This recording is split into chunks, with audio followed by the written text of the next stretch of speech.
everyone, welcome back to Global English Channel. Have you ever listened to Imran Khan speaking English and thought, I would like to thank the Oxford Union for inviting me. wow, his English sounds so confident? Well, today we are going to break down some of the speaking habits that can make your English sound clearer, stronger, and more confident. And don't worry, this video is not about copying someone's voice or accent. Instead, we are going to learn the speaking techniques behind a confident English speaker. I will give you 7 simple steps that you can practice in your everyday English, so stay with me until the end because step 7 is one of the most important. Let's begin. Number 1, speak slowly and clearly. One thing you can notice in many of Imran Khan's English speeches is that he often speaks with a controlled pace. He doesn't need to rush every sentence, and this is a very important lesson for English learners. Many beginners think if I speak English very fast, people will think my English is excellent. Actually, speaking too fast can make your English difficult to understand. Instead, try to speak slowly and clearly. For example, don't say everything in one breath. I want to improve my English because I want to speak confidently. Break it into small parts. I want to improve my English because I want to speak confident. Much better. Remember, slow English is better than unclear English. Number 2, use simple but powerful words. You don't need extremely difficult vocabulary to sound intelligent. This is something English learners often misunderstand. They think they need words like furthermore, consequently, approximately, but communication is not a vocabulary competition. Strong speakers can communicate powerful ideas using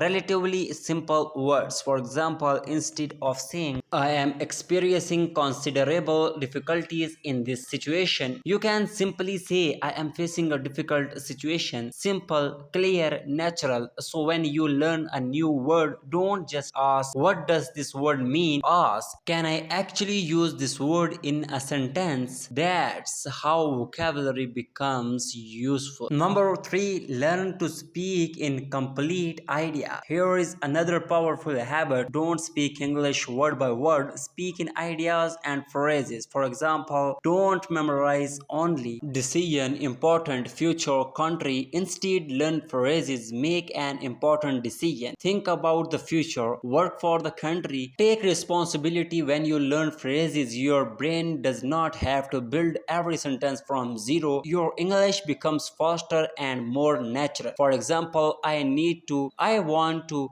I believe that. In my opinion, one of the biggest problems is these small phrases are incredibly useful. Start learning English in chunks, not just individual words. Number 4, use pauses. Now, this one is extremely important. A pause can make your English sound more confident. You don't have to fill every second with words. Sometimes stopping for a moment before an important idea makes your message strong. For example, I believe that education can change people's lives. Compare that with saying everything without stopping. The pause gives your listener time to understand your message, and it also gives you time to think. So if you forget a word while speaking English, don't panic. Pause, think, continue. You don't have to say actually, you know what I mean every few seconds. A short natural pause is much better. Step number 5, focus on confidence, not perfection. This is probably one of the biggest problems English learners face. They are afraid of making mistakes. They think, what if my grammar is wrong? What if I pronounce something incorrectly? What will people think about me? And because of this fear, they don't speak at all. But here is the truth. You cannot become a confident English speaker without speaking English. Mistakes are part of learning. Imagine you say, he go to school every day. The correct sentence is, he goes to school every day. Great, you made a mistake. You corrected it. Now you know that is progress. So don't wait until your English is perfect. Start speaking now. Confidence does not come before practice. Confidence comes from practice. Step number 6, practice speaking with strong sentences. Now let's make this practical. Take one simple idea and say it in 3 different ways. For example, I want to improve my English. Now make it stronger. I really want to improve my English because I want to communicate confidently and now make it more natural. I have been working on my English because I want to speak more confidently. See what happened. We didn't use extremely difficult vocabulary. We simple expanded the idea. You can practice this every day. Take one sentence, make it longer, then make it more natural. For example, I like English, then I really like learning English. Then I really enjoy learning English because it helps me communicate with people from different countries. This exercise can dramatically improve your speaking ability. Step number 7, practice like a speaker, not like a student. And finally, this is the step I want you to remember. Don't practice English only by reading grammar rules. Practice speaking. Choose a short English speech or interview. Listen to one sentence. Pause it. Understand the sentence. Then say it yourself. Focus on pronunciation, pauses, stress, sentence structure, and confidence. But don't try to become a copy of Imran Khan or any other speaker. Take the useful techniques and develop your own English speaking style. For example, you can practice this sentence. I believe that learning English is not about being perfect. It is about communicating clearly and confidently. So, if you want to speak English with more confidence, remember these 7 steps. Number 1, speak slowly and clearly. Number 2, use simple but powerful words. Number 3, speak in complete ideas and phrases. Number 4, use natural pauses. Number 5, focus on confidence, not perfection. Number 6, practice building stronger sentences. And number 7, practice speaking like a speaker, not just studying like a student. And remember, you don't need to copy someone's voice. You don't need to copy someone's accent. You don't even need a perfect accent. You need clear English, useful vocabulary, good sentence structure, and confidence. If you practice these things consistently, your English will become stronger day by day. If you enjoyed this lesson, make sure to subscribe to Global English channel for more practical English speaking lessons, and tell me in the comment which English speaker would you like us to analyze in the next video. I will see you in the next lesson. Keep learning, keep speaking, and keep improving. This is Global English channel. Bye everyone.